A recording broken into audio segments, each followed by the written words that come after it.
So let's take you through the grid for Mini Heat 2 here at the home of champions. Noah Grenier and Levi Pape will be on the front row, Grenier on pole position. Laurens de Kock will be joined by Didier de Dalle on row 2, Alexandre Poix and Louis Boots row 3. Ralph van Tornhout and Ben McLaughlin will round out row 4 with Milan Becu and Julian van der Gottelet completing the top 10. Jules de Coon and Jamaro Hoft on row 6, Edouard Berger and Aurélien Lemaire on row 7. Antoine Boots and Thiago Onik, row 8. Levin Barbier and Adriano Kumbo, row 9. With Artem Kirireshko and Milo Kornil on row 10, completing the top 20. 30 drivers in all, with Dan Van Dam, Makar Palshin, Theo Handax, Liano Verreit, Cyril Grosjean, Mathis Mouche, Guido Evergeni, Jan Gross, Rosin Heineke and Tom Grosjean rounding out the 30 strong group. 9 minutes plus an additional lap, and Simon Noah Grenier, very, very comfortable, very, very happy in the post-race interview with you earlier on. He's got a point to prove and to also say, well, I'm leading the championship. I want it to stay that way going into the next round in a month's time. Oui, Noah Grenier, effectivement, qui était très à l'aise à l'interview tout à l'heure, très à l'aise dans cet exercice, mais surtout sur la piste, avec une pole position, puis une première victoire dans la manche numéro 1. C'est le leader du championnat et donc la confiance est omniprésente dans le chef de ce jeune pilote wallon, qui vise très clairement une couronne de champion de Belgique, de champion de la Yamaha Series Benelux ce week-end. Et là, il va tenter de confirmer son excellent début de week-end en remportant cette deuxième manche. De quoi s'assurer tout à l'heure éventuellement la pole position en vue de la finale. Well, we're under starters orders for qualifying heat number 2 for the mini class. 30 drivers in all here this weekend in the Limburg region. And what's more, the temperature has slightly increased. The wind has died down ever so slightly. But race director Thomas Leiner instructing the field to slow down as they come out of the final corner. Into the tram lines, revs rise. Lights are on, lights are out. And as it's the run down to the opening couple of corners here at Karting Genk. And Levi Pape trying to go around the outside. Laurens de Kock looking for a move, gets up into second. Looks like Alexandre Poix might have made a move too. Is this an incident coming out of turn number 3?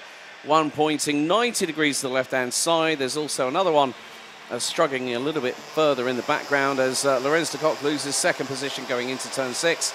Down the Yerpalan goes the field for the opening time.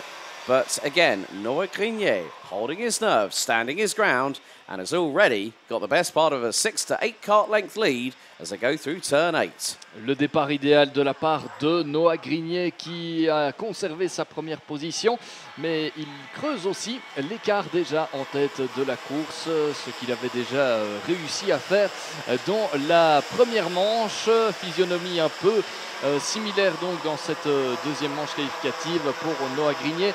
Derrière, c'est la grosse bagarre pour la deuxième position avec pour l'instant au second rang Milan Becu. Superbe départ de la part du pilote belge, cette position de gagner. Il est passé devant Laurens de Kock et Levi Pape, Lewis Boats et Didier de Dalle qui est en 6e position. Well, Didier de Dalle has just been passed by Alexandre Poix going through into turn 2. So the Luxembourger makes it up to 6th place. Didier de Dalle loses another position, this time to Ben McLaughlin in the 873. With Julian van der Gottelet in the Sister Falcon kart just behind as they come out of the Piff Paff chicane at turn 7 through the very fast and increasing speed that you gather through turn 8. That sweeping right-hander, then into the left at 9. And this short shoot down into Cafe Corner at turn 10. But even with 2 minutes completed on the timer so far, it is not going to be an easy one for a lot of drivers. But Milan Becu, shades of Henki Kals from yesterday in the A final in X30 Senior, managed to get from just at the bottom of the top 10, 9th place, to 2nd, and is within 6/10. But Laurens de Kock, Levi Pape, Louis Boots, they are very, very quick to close on in. Alexandre Poix, Ben McCloughery. Looks like McCloughery, I think, has just overtaken Alexandre Poix in the meantime. So the 8.73 from Ireland. Didi Dale being hung out a bit to dry by Julian van der Kottelet coming out of turn 6. So McCloughery still not in front of Alexandre Poix. My apologies there. But still keeping Julian van der Kottelet occupied with Didi Dale, who now is going to be in 9th place. And just behind them, Antoine Boots battling away with the likes of Jules de Gun, Jamaro Hoff, Raf van Tonhout, Aurélien Lemaire et al. But still leading the way, Noah Grenier, not as commanding a lead as he had in the previous heat of this stage of this particular race itself. Gap now is nearly 0.7 of a second. And there is the move from Laurens de Kock up the inside of Milan Becu to regain second position. Nice work there by the 812 from Fusion Motorsport. Ouais, le pilote Fusion Motorsport, Laurens de Kock, qui vient de repasser plutôt en deuxième position. Attention à la réplique de Milan Becu qui passe en deuxième position. Et c'est qui? C'est Lewis Boats qui tente également d'en profiter. Lewis Boats en deuxième position. Troisième place pour Laurens de Kock. Mais quelle bagarre entre ces pilotes-là. On a d'ailleurs un regroupement derrière Lewis Boats à présent. Et ça fait les affaires de Noah Grenier qui va pouvoir creuser l'écart et gérer son avantage jusqu'à l'arrivée. On le rappelle, 5 minutes encore dans cette manche qualificative, plus un tour. Et à mon avis, ça va encore se bagarrer pour la deuxième position avec Lewis Boats, Laurens de Kock. Laurens de Kock qui peut profiter de l'aspiration et qui va peut-être passer au bout de la ligne droite. Non, Lewis Boats ferme la porte, ça ne passera pas ce tour-ci. Milan Becu en quatrième position. On soulignera aussi les remontées de Julian van der Kottelet. 3 places de gagné depuis tout à l'heure. Il est pour l'instant 7e. Oh, dive up the inside through turn number 6. Alexandre Poix through on Milan Becu, who's got a train of karts behind, one of which is Julian van der Kottelet looking up the inside at turn 7 and clashes sidewalls, and they both run wide. And that is Milan Becu outside of the top 10 through that slight incident at the turn 7 chicane. Ouais, la chicane de ce karting Genk, un virage toujours très délicat à aborder, et Milan Becu dans la bagarre qui s'est fait légèrement bousculer et il a perdu pas mal de positions dans l'aventure. On vous disait les remontées de Julian van der Kottelet qui était 7e lors du précédent pointage. Il va pouvoir remonter encore d'une position ou l'autre dans ce tour-ci. Il était détenteur du meilleur tour, une 0.2.411. Laurens de Kock qui est passé devant Lewis Boats. Ça, c'est la bagarre pour la deuxième position. Et parmi ceux qui ont perdu gros en début de course, Alex, il y a notamment Lévin Barbier. Il est en train de remonter, mais il est seulement 26e de cette manche qualificative pour l'instant. Lévin Barbier qui était pourtant parmi les pilotes que l'on attendait peut-être aux avant-postes. Il avait effectivement signé un bon début de saison. Il était 3e en arrivant ici sur le karting Genk, et pour lui ce week-end ne se passe pas tout à fait comme il l'avait prévu. But he might be able to use this as a drop score. There are drop scores taken into consideration at the end of the championship season, which will be on the 13th of October. It's Karting Defania Marienburg, where we started earlier on this year. But you can see that with the battle between de Kock, Boots, and now Alexandre Poix, the Luxembourger, in the 8.16, is right on the coattails of the pair of them. Into turns 1 and 2 they go. Grenier has a 2.1 second lead. In the meantime, Jules de Gun in the 8.77, running 8th, posts the fastest lap of the race, 1 minute 2.3 on the nose. So 0 of the other decimal points. Didi Dale up the inside of Ben McCloughery, who gives him a little bit of a push, and the back end stepping out ever so slightly. Rubbing his racing. McCloughery was trying to get through on Didi Dale, but Dale went, no, you don't. McCloughery went, well, here's a little push. But the thing is it can slightly happen when a driver sweeps in front of somebody else and there's a little bit of contact from like front left to right rear. It can happen here in karting. But also the biggest thing that Ben McCloughery has to watch out for is a front bumper being clipped in. And if that happens, that's a 5-second post-race penalty for that driver. And when you consider where McCloughery is at the moment, he's 5th at the minute. And at this point, well, he's just been passed by Didi Didale. So again, we see this battle between 2nd, 3rd and 4th. But McCloughery, if he got a 5-second time penalty, he'd be dumped down to 14th place if the race finished as it did now. But in the meantime, Boots and Poix are really tag teaming. Lorenz de Kock at the moment. Didi Didale being hustled along by Ben McCloughery, who's got Levi Pape. Jules de Coin, Jamairo Hoff now back up into the top 10, the Suriname driver. In the 8:44, now up 3 places from 12th to 9th, and Gillian van der Kottelet rounding out the top 10.